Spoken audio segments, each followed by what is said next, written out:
Before we start talking about the gig economy, let's just tell people what the gig economy is. Yes, so because you almost need to preface. Some people are obviously all over it like a cheap suit, but others aren't. So essentially, it's if you're an ABN holder, so you're a sole trader, you can go and contract to businesses. You can have your own kind of business, like your Uber delivery, or all Uber drivers and delivery drivers are. You could say contractors have their own ABN, which also means that the employer then doesn't have to pay annual leave and so forth. It works really well in particular for women who are sole traders who contract to companies, council organisations, and they get a higher rate because they're not getting annual leave and insurances. And they like that because they'd rather work 10 hours or 20 hours a week at a higher rate because then they can fit in their life and their children and so forth. So that's the gig economy. That is, and now we've seen some announcements throughout the course of the week.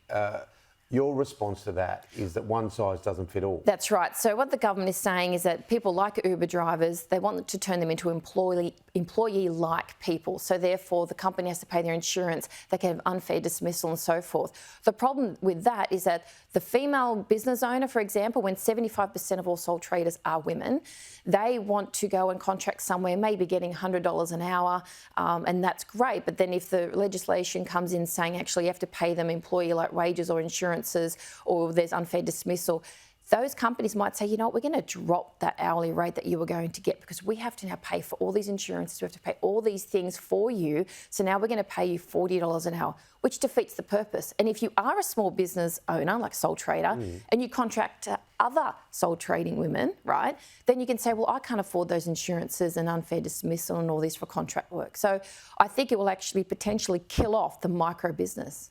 Father's Day today, but it's not a happy day for everyone. And we wish everyone happy Father's Day watching this morning, wherever you are, but it's not happy for everyone, is it? No, and I think it's really important to highlight the suicide rates for men are 3 times higher than women, and also the alienation of fathers from their children, especially on Father's Day, and really encourage, and for everyone to encourage the men in their life to go to activities like, for example, the Penrith Men's Walk that meets every Thursday night, and they go just for a walk together, grab a coffee at Nepean River Coffee Club.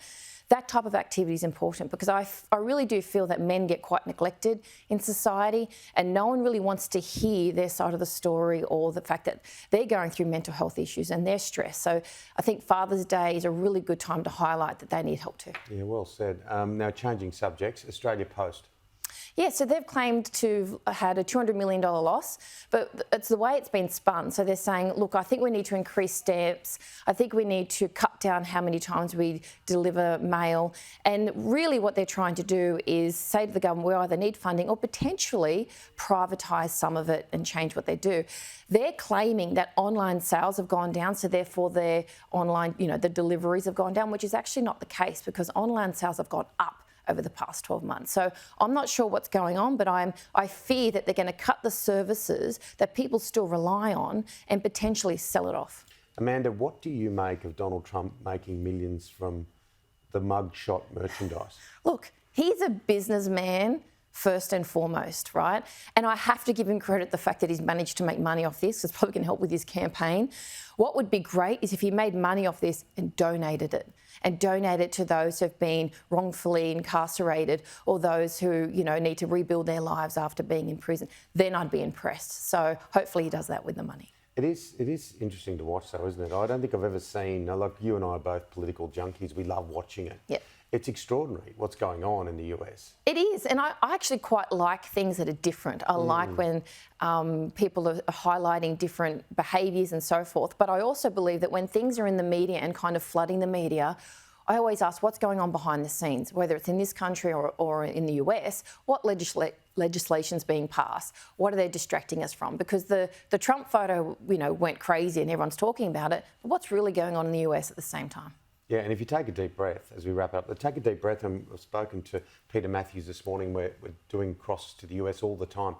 One of the things that this whole setup highlights with Joe Biden at 80, he's in his late 70s, Donald Trump, there's a real void of generational change. I know they're there, but where are those really good sort of people a few years younger that are going to take that country forward? They're usually behind the scenes. So often those who are in the front facing aren't really running the country. It's those behind it that are really running it. Yeah, I know. But boy, oh boy, it's an interesting setup. It Good is. to see you. Yep. Happy Father's Day to your dad. Yes. Okay, have a good day.